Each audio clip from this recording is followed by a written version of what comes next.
Attention, si vous comptez utiliser votre voiture ou votre moto prochainement, écoutez attentivement le message qui va suivre. Il contient des informations que vous devez absolument connaître avant de prendre la route. En ce moment même, les fabricants de radars et les pouvoirs publics sont en train de mettre en place, main dans la main, un système pour s'assurer que chacun de vos petits excès de vitesse vous sera sanctionné et pour que vous passiez à la caisse, systématiquement, sans aucune échappatoire. Peut-être avez-vous déjà entendu parler des radars mobiles embarqués dans des voitures banalisées de marque Peugeot, Dacia et Renault. Il s'agit de ces voitures radars qui se fondent dans la circulation et qui peuvent flasher en roulant jusqu'à 9 véhicules à la minute autour d'elles, sur plusieurs fils. Quand vous êtes devant la voiture, quand vous la doublez, ou même quand vous la croisez. C'est une véritable arme de contravention massive. Et pour la rentabiliser au maximum, il est désormais question de payer des chauffeurs privés pour faire rouler ces voitures radars toute la journée, sur toutes les routes, pour piéger un maximum de conducteurs. C'est le jackpot assuré. Radar caché sous la plaque d'immatriculation, appareil photo derrière le pare-brise. 383 voitures de ce type circulent en France. À l'intérieur, 2 policiers ou 2 gendarmes font fonctionner l'appareil. L'un conduit, l'autre programme les limites de vitesse en fonction de la route empruntée. À l'automne prochain, ce type de contrôle sera sous-traité. Un chauffeur privé sera au volant. Il sera seul, l'appareil va tout gérer. Les limites de vitesse seront fixées par géolocalisation. Le radar va relever les infractions de manière autonome. Elles seront ensuite traitées par des policiers au centre de Rennes. Vous l'avez compris, aucun conducteur, même le plus vigilant, même celui qui essaye de respecter scrupuleusement la loi, ou même celui qui dispose d'un avertisseur de radar, ne pourra plus échapper à ces machines redoutables. Il n'y a pas une seule bonne raison de les laisser faire. Je vais vous expliquer pourquoi dans quelques instants. Mais avant, sachez qu'il ne nous reste que quelques semaines pour faire barrage à cette armada de voitures radars conduites par des chauffeurs privés. Nous allons avoir besoin de la participation de chaque conducteur pour organiser un grand mouvement de résistance à cette nouvelle attaque de grande ampleur sur nos permis de conduire et nos porte-monnaies. Je sais que beaucoup de gens penseront qu'en faisant rouler les voitures flasheuses partout sur la route avec des chauffeurs privés, nos dirigeants ont à cœur de nous protéger, d'assurer notre sécurité. C'est compréhensible. Qui pourrait imaginer les enjeux financiers colossaux qui se cachent derrière cette mesure? Et quand je dis colossaux, je n'exagère pas, voyez plutôt. Avec la privatisation, ils ont prévu de faire rouler les voitures radars 8 heures par jour, contre 1 heure maximum actuellement, avec comme objectif de passer de 1,5 million à 12 millions de PV. Si on fait le calcul et sachant qu'un PV vitesse rapporte en général entre 45 et 90 euros à l'État, multiplié par 12 millions de PV, on arrive à un total de 810 millions d'euros par an. Pour comparaison, la totalité des 4450 radars fixes et mobiles déjà en place ont rapporté 920 millions d'euros l'an dernier à l'État.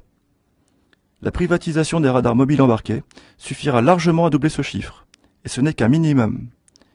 Et si encore cet argent était réutilisé pour réparer les routes et sécuriser les tronçons dangereux? Savez-vous comment est réparti l'argent des radars actuellement?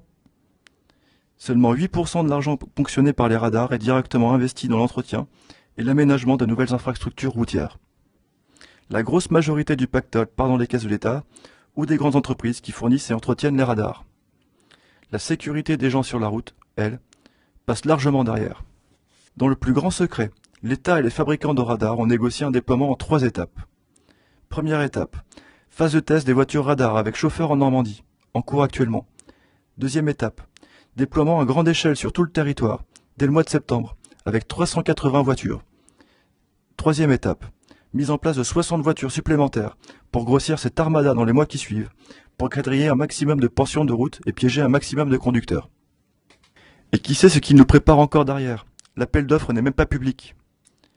Si les conducteurs ne se mobilisent pas très rapidement pour bloquer ce projet monstrueux, des centaines et des centaines de voitures radars banalisées, avec chauffeurs, sillonneront les routes en permanence dès le retour des vacances en flashant, ni vu ni connu, tous les conducteurs qui auront eu le malheur d'avoir levé les yeux quelques secondes de leur compteur.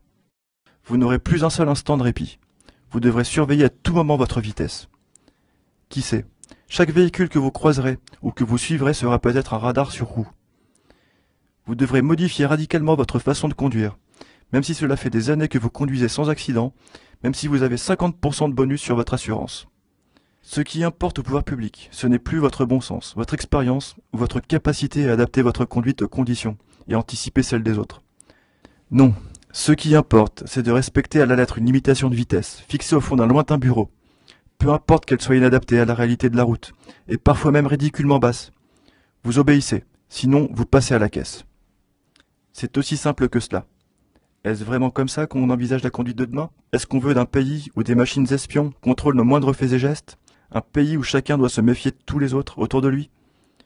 Lequel des conducteurs autour de vous, habillés en bon père de famille, sera peut-être le mouchard, le délateur zélé de vos inévitables petits dépassements de vitesse? Est-il acceptable qu'on paye des chauffeurs privés pour se promener toute la journée dans le flot de la circulation, avec des radars planqués dans des voitures de monsieur tout-le-monde, pour faire du chiffre sur les routes et verbaliser à la chaîne les honnêtes citoyens? C'est ça la sécurité routière? Avec la privatisation des radars mobiles embarqués, les autorités sont allées vraiment trop loin. Il n'est plus question de sécurité, mais d'un racket pur et simple des conducteurs, organisé en ce moment même, dans le plus grand secret.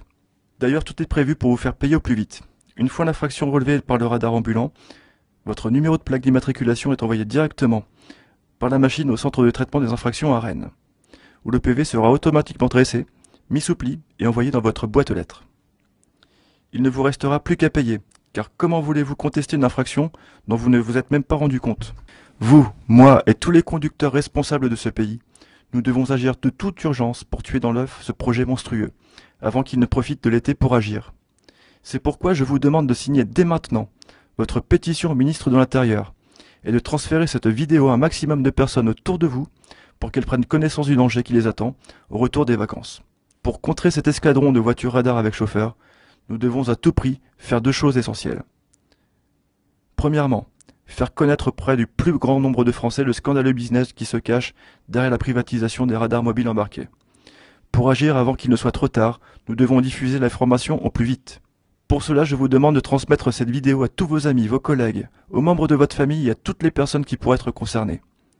Deuxièmement, remettre la pétition que vous pouvez signer en cliquant ci-dessous au ministre de l'Intérieur Gérard Collomb, avec les noms de 100 000, 200 000, 500 000 Français, lui demandant de stopper le projet de déploiement partout en France de ces voitures radars avec chauffeur privé. Croyez-moi, si nous sommes assez nombreux, il sera attentif à notre colère. Il hérite du dossier sans avoir décidé de quoi que ce soit. Alors, si nous sommes des centaines de milliers à clamer notre colère, nous pouvons le convaincre de ne pas démarrer son mandat par un projet aussi scandaleux. Tout dépend de votre action. Je vous remercie par avance pour tout ce que vous ferez pour nous aider à stopper ce projet odieux et empêcher le déploiement de centaines de voitures radars conduites en permanence sur les routes de France par des chauffeurs privés, tout ça pour engraisser de grosses sociétés sur le dos des conducteurs. Cordialement, Pierre-Olivier Cavé, directeur des études et des campagnes, Ligue de défense des conducteurs.